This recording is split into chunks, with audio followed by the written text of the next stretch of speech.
দর্শকবৃন্দু আসসালামু আলাইকুম। ওসমান হাদির কবরের পাশে এমন কি ঘটে গেল যে যা নিয়ে হইচই ও সারা পড়ে গেছে। ওসমান হাদির কবরের সামনে ঘটে গেল আজব এক ঘটনা।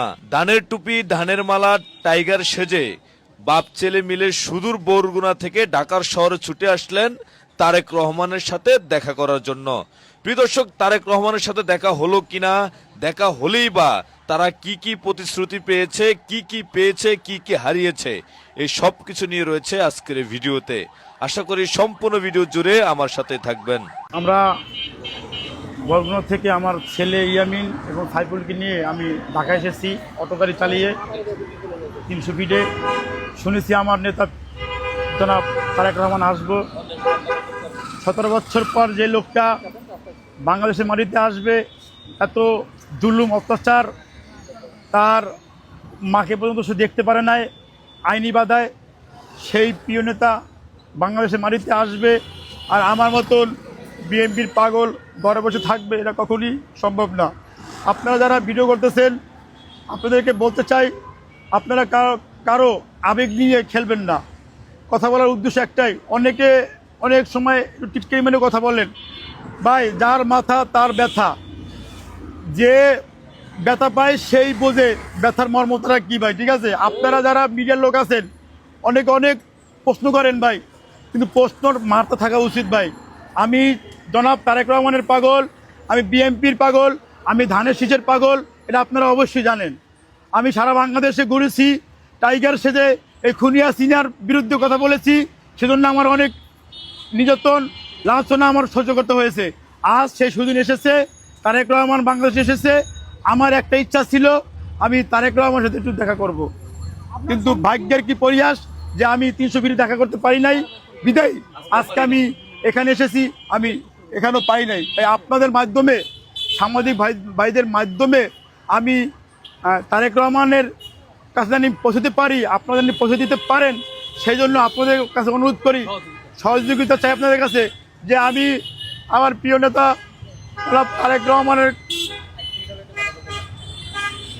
সারা যদি আমি দেখা করতে চাই।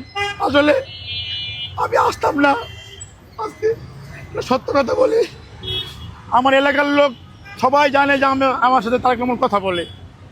আমি সারা বাংলাদেশ ঘুরছি, তাই গেছে যা অনেক টিটকারি মারে, তাই তোমার নেতা দিয়েছে কি তুমি দেয়া করবো না, মানে তাই আপনাদেরকে আমি বুঝতে পারবো না যে আমি কতটা মানসিক চাপে থাকি। আপনি কোথা থেকে আসছেন? কোথা থেকে আসছেন? আমার বাড়ি বরগুনা ভাই। তো বরগুনা থেকে কিভাবে আসছেন? এই যে পাশে অটো চালিয়ে আসছে। আমার ছেলে আর এলাম বাতিজা। বরগুনা থেকে কিভাবে আসছেন বলেন? অটো চালিয়েছি ভাই। মানে বরগুনা থেকে অটো দিয়ে আসছেন? জি জি। ওটাই বলেন, কতদিন সময় লাগছে পুরো বিস্তারিত বলেন। 3 দিন লাগছে সময়। ওটাই বলেন যে বরগুনা ভাই ওনারা কি আপনার ছেলে? ওটাই বলেন 3 দিন চালিয়ে আসছে অটো। আমি অটো চালাইয়া বরিশাল আইছি, বরিশাল থেকে আইছি ভাঙ্গা থেকে তারপরে আইছি আমরা, বুঝছেন? মানে পদ্মা সেতু দিয়ে আসছেন? ফেরি দিয়ে আইছি। ফেরি দিয়ে আসছেন। আমাদের 3 দিন লাগছে। এখন এই অবস্থায় কতদিন থাকবে? এখন আমি এখানে এসেছি, যেহেতু তারেক রহমানের সাথে আমার দেখা হয় নাই, যেহেতু এখানে আইছি, আমিও মনস্থির করছি যে হাদি ভাইয়ের কবর জিয়ারত করব। ইনশাল্লাহ হাদি ভাইয়ের কবর জিয়ারত করছি। এবং আপনাদের কাছে আমি বলতে চাই, হাদি ভাই